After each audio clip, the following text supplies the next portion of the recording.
루게리병 환자의 보호자분들한테 전화가 왔습니다. 실제 루게리병 어떻게 고칠 수 있겠냐고. 그 전화를 받고 났더니 조금 마음이 편하지가 않았어요. 그래서 그런 어려운 분들한테 도움을 줄 수 있는 연구를 해보는 게 어떻겠나 라는 생각이 들었고, 지금의 연구 방향에 이르게 되었습니다.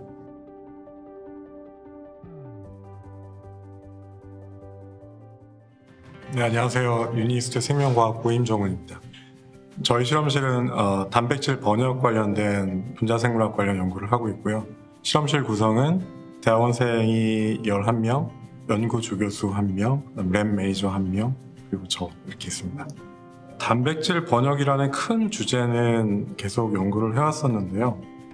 그 단백질을 번역하는데 세포 내에서 일정한 속도로 번역을 하는 게 아니라 어떤 유전 암호를 만나게 되면 속도가 좀 느려지거나 혹은 그 길을 바꿔서 번역을 하기 시작해요.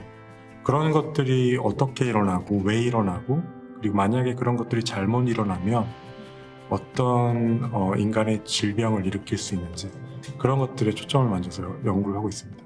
그 루게릭병이라고 많이 들어보셨을 거예요. 뭐 몇 년 전에는 그 아이스 버킷 챌린지라고 해서 ALS 환자들 서포트를 위해서 사회적으로 많이 알려졌던 질병인데, 실제로 그 루게릭이라는 야구 선수가 걸리게 되면서 굉장히 유명해진 병이고, 루게릭병 환자의 보호자분들한테 전화가 왔습니다.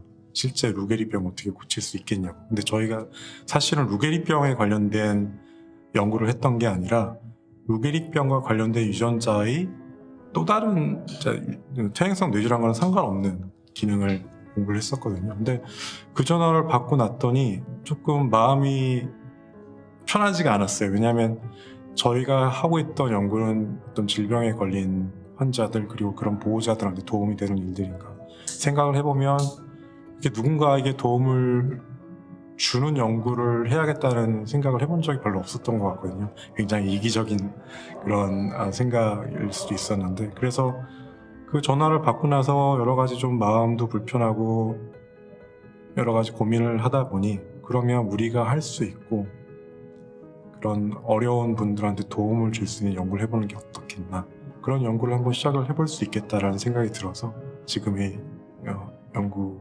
방향에 이르게 되었습니다.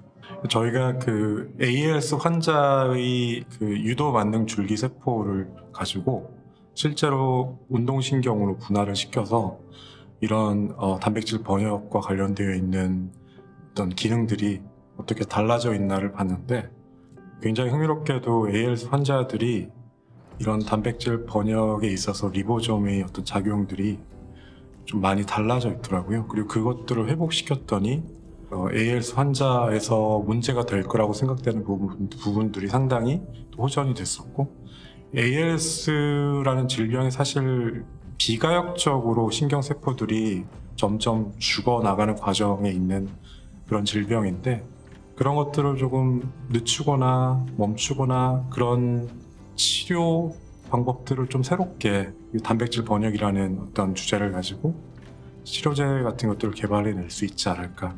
ALS 환자, 그러니까 루게릭병 환자의 줄기세포에서 신경세포로 분할을 하고, 이런 과정이 사실 말로 말씀드릴 때는 되게 쉬운데 실제로 실험할 때는 굉장히 어려운 부분들이 많거든요. 그리고 특히나 저희 실험실이 처음부터 줄기세포하고 신경세포로 분하고 이런 일들을 했던 게 아니라 정말 맨 땅에 헤딩을 하면서 굉장히 어려운 실험들을 처음 실험실에서 셋업을 하고 필요한 일이었기 때문에 많은 시간과 노력, 그다음에 연구비를 들여서 진행을 했었는데, 이 연구를 하다 보면 실험이 굉장히 잘 될 때가 조금 있고요, 안 될 때가 훨씬 많거든요.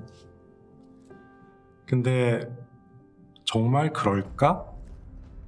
정말 그럴까? 라는 질문을 가지고 실험을 하는 경우들이 좀 있어요. 근데 그럴 때 정말 그렇네? 라는 결과들이 나올 때 굉장히 연구하는 사람 입장에서는 되게 희열을 많이 느끼거든요. 이제 어느 날 학생이 신이 나서 와서 보여주는 거예요. 정말 달라져 있다고. 그런 것들을 볼 때마다 참 이렇게 어려운 시도를 하고 학생하고 같이 노력을 한 보람이 있구나.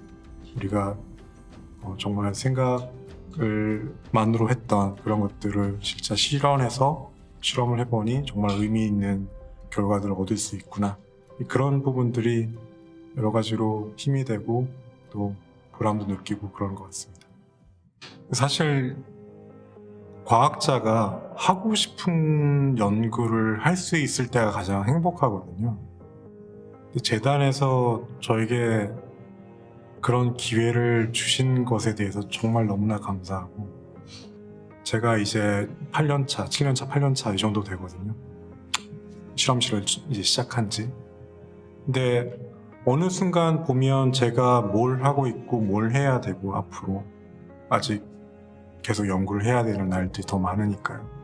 이제 선배 과학자 교수님들께 이제 여쭤보면 아마 한 첫 10년 정도는 그런 스트러글링을 하다가 뭔가 가야 할 방향이 확실히 보이게 되고 그런 방향을 향해서 아마 연구활동을 계속 할 거라고 그런 조언들을 해주셨었는데, 이 서경배 과학재단의 과제를 하면서 앞으로 제가 10년 동안 무엇을 해야 되는지에 대해서 굉장히 명확해졌어요. 제가 한 사람의 과학자로서 앞으로 어떤 방향으로 나아갈지에 대해서 훨씬 더 컨피던트해진 그런 것들도 사실 되게 감사하게 생각을 하거든요.